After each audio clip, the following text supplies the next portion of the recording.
All right. Okay, so now we're doing the Q factor stuff here, right? So run this Q factor thing. So that's this simulation over here, right?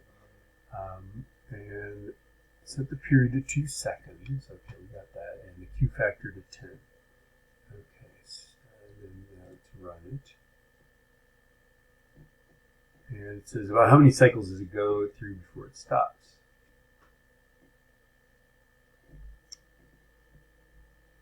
Well, let's see. Let's count them.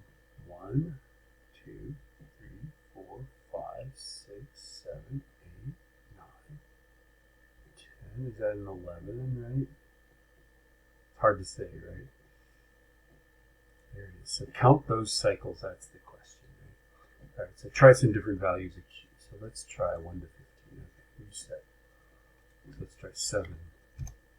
All right, what does 7 do? Does 7 go about 7 times?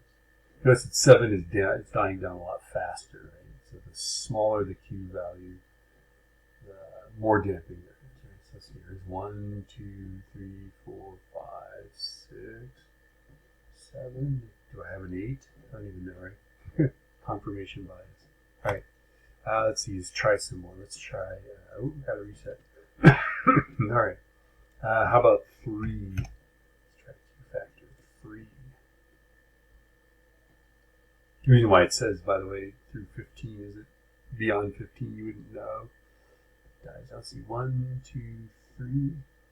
See, I'm going to say there's a 4th one there. You know, I'm kind of a rebel here. But the Q factor, so the Q factor is, right, so the question that we're going to answer there, make sure you answer that right. What's the relationship between the Q factor and the number of cycles it goes through before it stops?